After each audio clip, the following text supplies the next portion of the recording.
Hello friends, ఇవాళ English గ్రామర్లోని one of the most important టాపిక్స్లో ఒకటైన టెన్సెస్ గురించి మనం నేర్చుకునే ప్రయత్నం చేద్దాం.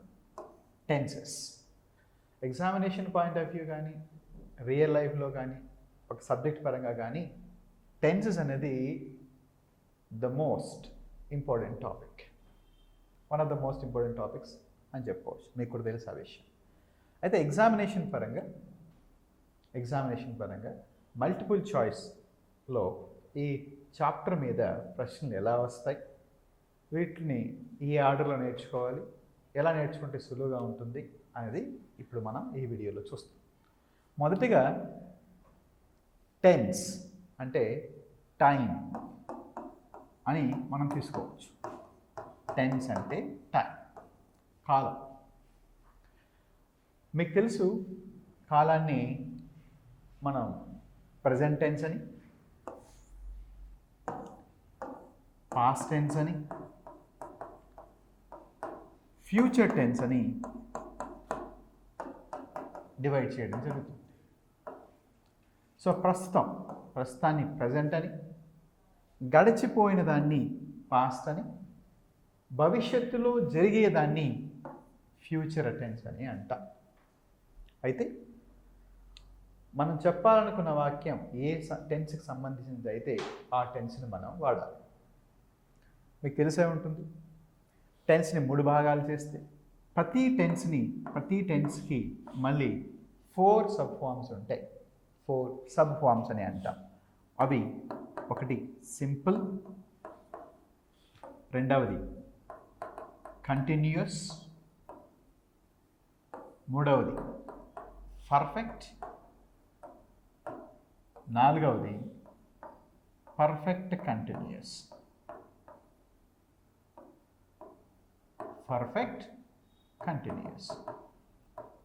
సో కాలాలు 3, ప్రజెంట్, పాస్ట్, ఫ్యూచర్, వాటికి 4 సబ్ ఫార్మ్స్. సో మొత్తం కలిపితే 3 × 4 12. సో మొత్తం 12 టెన్స్లు మనం చూస్తాం. సో మనం మాట్లాడుతున్న సందర్భాన్ని బట్టి ఏ సందర్భాన్ని బట్టి అది కంటిన్యూయసా, సింపులా, పర్ఫెక్ట్ కంటిన్యూయస్ అనే దాన్ని బట్టి మనం వాక్య నిర్మాణం చేస్తాం. ఇంగ్లీష్లో ప్రతి వాక్య నిర్మాణానికి ఒక స్ట్రక్చర్ ఉంటుంది. సో తెలుగులో కూడా ఉంటుంది. ఏ భాషకైనా కూడా నిర్మాణం ఉంటుంది. ఆ నిర్మాణం ప్రకారమే వాక్యాలను మనం తయారు చేయాలి. సో దాన్ని ఇంగ్లీష్లో స్ట్రక్చర్ అని చెప్తాం. నేను ప్రతిరోజు గుడికి వెళ్తాను అని నేను చెప్తే తెలుగులో, అదే వాక్యాన్ని ఇంగ్లీష్లో చెప్పాలంటే I go to temple every day అని ఇంగ్లీష్లో చెప్పాలి. I go to temple every day అనే వాక్యం. 2 ట్రాన్స్లేషన్, నేను, ఐ, వెళ్తాను, గో, ఇలా 2 ట్రాన్స్లేషన్ చేస్తే వాక్య నిర్మాణం తప్పవుతుంది. ఇండియన్ లాంగ్వేజెస్కి, ఇంగ్లీష్ లాంగ్వేజ్కి వాక్య నిర్మాణంలో తేడాలు ఉంటాయి. సో ఇంగ్లీష్ స్ట్రక్చర్లో సబ్జెక్ట్, వర్బ్ ప్లస్ ఆబ్జెక్ట్, ఇది నిర్మాణం, వర్డింగ్ ఆర్డర్. సో ఇలాగా ప్రతి వాక్యానికి ఒక స్ట్రక్చర్ ఉంటుంది. ఆ స్ట్రక్చర్స్ మనం ఇక్కడ నేర్చుకుంటాం. Right. So multiple choice questions, objective type క్వశ్చన్స్లో ఈ టెన్సెస్ అనే చాప్టర్లో ప్రశ్నలు వస్తే ఎలా ఉంటాయి చూద్దాం. రైట్. Tenses model questions. ఇక్కడ ఒక 5 క్వశ్చన్స్ మనం చూద్దాం. మొదటి question, she always dash lies. మొదటి ప్రశ్న, షీ ఆల్వేస్ డాష్ లైస్. ఒక వ్యక్తి, స్పీకర్ ఏం చెప్పాలనుకుంటున్నాడంటే, ఒక ఉమెన్ని ఉద్దేశించి ఆమె ఎల్లప్పుడూ అబద్ధాలు చెప్తుంది అని చెప్పాలనుకున్నాడు. అయితే చెప్పాలనుకున్న పూర్తి వాక్యంలో ఒక పదాన్ని బ్లాంక్ చేస్తూ మిగతా పదాలను చెప్పాడు. ఈ బ్లాంక్లో fill the blank with suitable verb. ఇలా ఉంటుంది ఎగ్జామినేషన్లో ప్రశ్న. మరి ఇక్కడ ఈ బ్లాంక్లో సరిపోయే కరెక్ట్ అయిన వర్బ్ ఫామ్ ఏదో మనం వెతకాలి. She always tells lies. Always సమయాన్ని సూచించే వర్డ్ ఏదైనా ఉంది అంటే among the given 3 words, and that is always. Always ఈమె ఈ అబద్ధాలు చెప్పడం అనే ఒక యాక్షన్ని ఎల్లప్పుడూ చేస్తుంది. సో ఇలా ఏదైనా యాక్షన్ ఎల్లప్పుడూ ఆల్వేస్ జరుగుతుంది, రెగ్యులర్గా జరుగుతుంది, అదొక హ్యాబిట్గా జరుగుతుంది, ఒక రొటీన్గా జరుగుతుంది, ఒక యూనివర్సల్ ట్రూత్ అయితే, ఒక మ్యాథమెటికల్ ఫార్ములా అయితే, ఒక సైంటిఫిక్ ట్రూత్ అయితే, ఇలాంటి అన్ని విషయాల్ని చెప్పడానికి మనకున్న tense simple present tense. So simple present టెన్స్ని ఉపయోగించి చెప్పాల్సిన స్ట్రక్చర్ ఇది సింపుల్ ప్రజెంట్ టెన్స్. మనకున్న 12, మనకు రాబోయే 12 మొదటిది సింపుల్ ప్రజెంట్ టెన్స్. మరి ఆ టెన్స్ యొక్క స్ట్రక్చర్ ఏంటి అంటే subject V1 or V5 plus object. ఇందాక మనం చెప్పుకున్నాం స్ట్రక్చర్స్ ఉంటాయని. అందులో స్ట్రక్చర్ ఎలా ఉంటుంది? Subject plus V1 or V5 plus object. ఇందులో వర్బ్ ఫామ్ని మనకు ఇవ్వకపోవడం జరిగింది. మరి ఆ వర్బ్ ఫామ్ తీసుకుంటే V1 కానీ V5 కానీ ఉండాలి. ఇక్కడ మనం వచ్చిన ఆప్షన్స్ చూసుకుంటే V1 V5 ఇది ఉన్నాయి, అంటే ఈ 2 ఆప్షన్స్ కాదు. రైట్. మరి ఇందులో కూడా బీనా డీనా అంటే మనం we have to decide based on the given subject. What is the given subject here? ఇచ్చిన సబ్జెక్ట్ ఏంటి ఇక్కడ? షీ అనేది third person singular. Third person సింగులర్కి ఇంగ్లీష్ గ్రామర్లో ఎప్పుడూ కూడా verb 5 V5, that means verb first ఫామ్కి ఎస్ని కానీ ఈఎస్ని కానీ ఐఎస్ని కానీ యాడ్ చేయడం వల్ల వచ్చే రూపాన్ని V5 అంటాం. సో ఆ V5 ఫామ్ వాడతాం ఇక్కడ. ఫర్ ఎగ్జాంపుల్ టెల్ చెప్పటం అనేది ఫస్ట్ ఫామ్ అయితే, second form told, third form told అవుతుంది. ఇక్కడ థర్డ్ పర్సన్ సింగులర్ ఉంది కాబట్టి దానికి ఎస్ని చేర్చడం ద్వారా టెల్స్ అనే వర్డ్ వస్తుంది.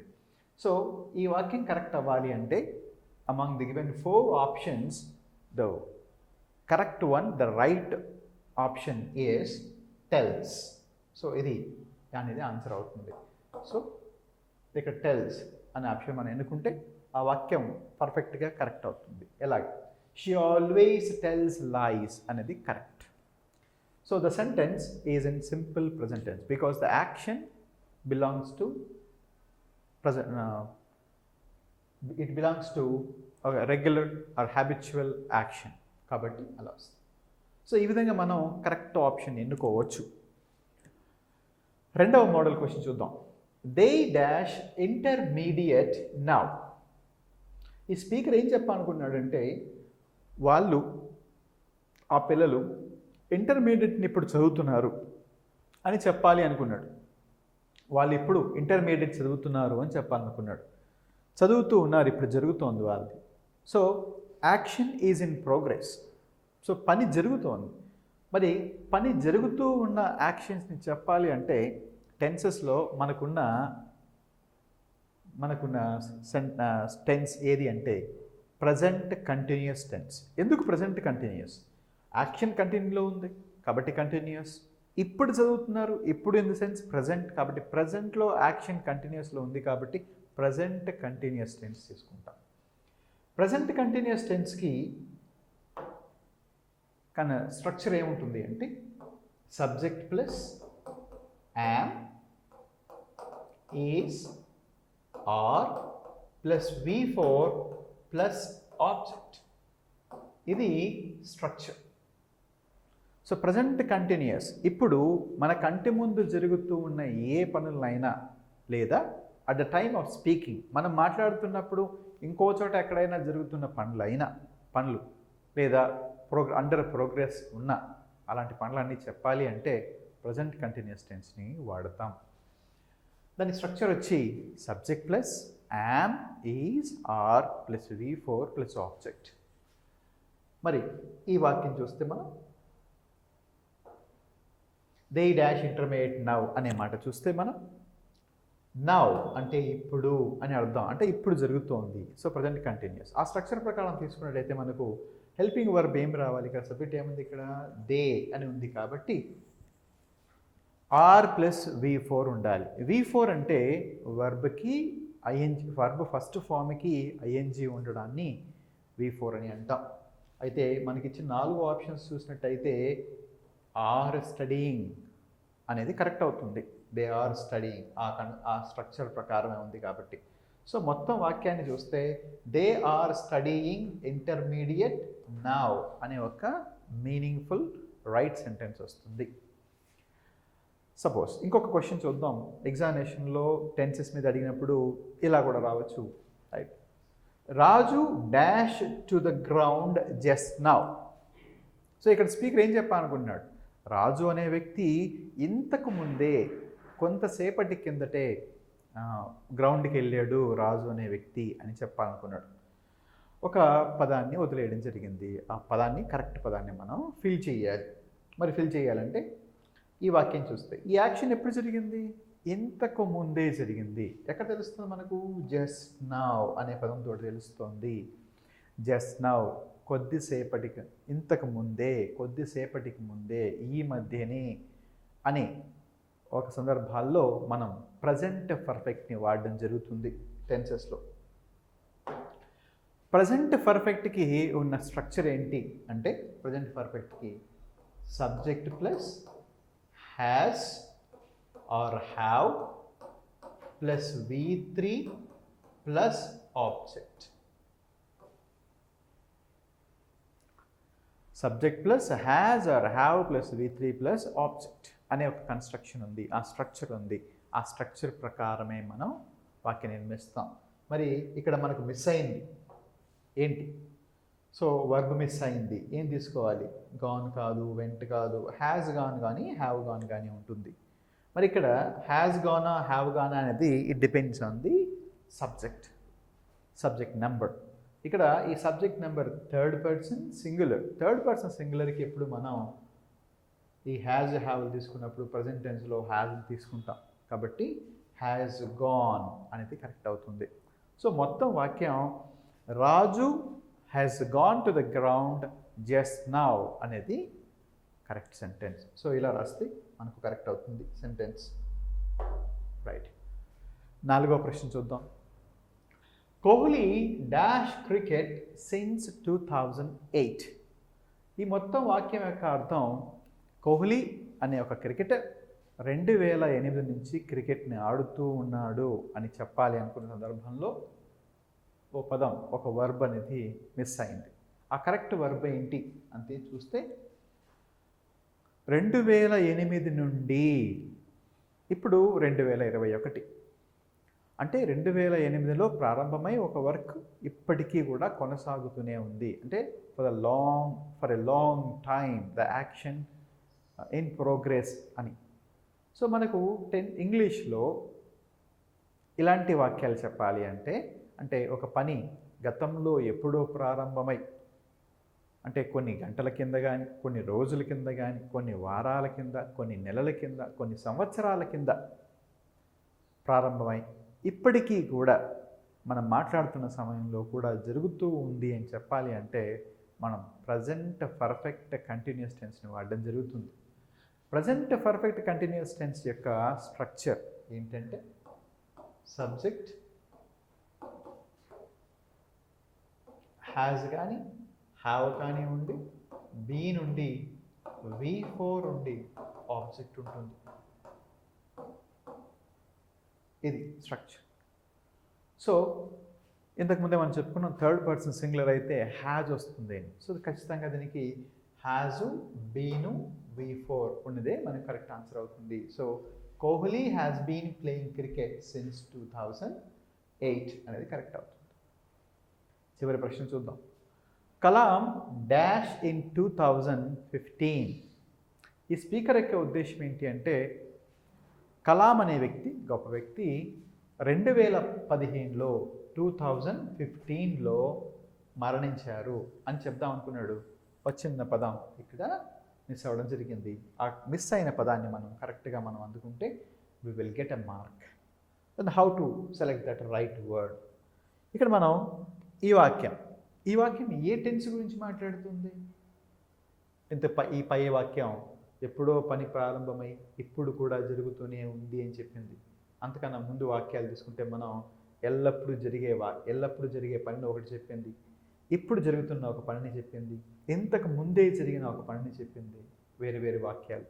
మరి ఈ వాక్యం తీసుకుంటే గతంలో అంటే 2015లో 2015లో ఒక పని జరిగిపోయింది అని చెప్పి action over, action was done, అయిపోయింది.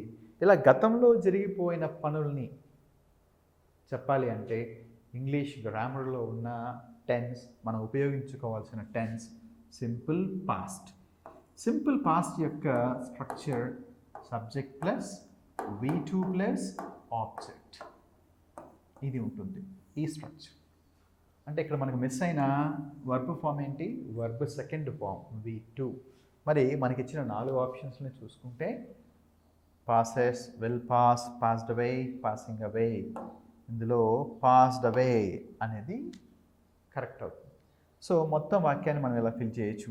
కలాం పాస్డ్ అవే ఇన్ 2015 అంటే కలాం గారు 2015 సంవత్సరంలో పరమపదించారు, మరణించారు అని మనం అర్థం వస్తుంది.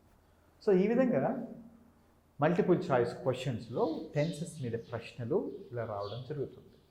మరి వీటికి కరెక్ట్గా ఆన్సర్ చేయాలి అంటే మనకు కావాల్సిన రిక్వైర్మెంట్ నాలెడ్జ్ ఏంటి అంటే టెన్సెస్, ఆ టెన్సెస్లో ఏ ఫామ్, టెన్స్లో present tense, past tense, future టెన్స్లో మళ్ళీ యాక్షన్ ఏమవుతుంది అని వాటి యొక్క స్ట్రక్చర్స్ని మీద మంచి ఐడియా ఉంటే మనం ఎగ్జామినేషన్లో కరెక్ట్గా ఆన్సర్ని చేయవచ్చు, మార్కులు పొందవచ్చు.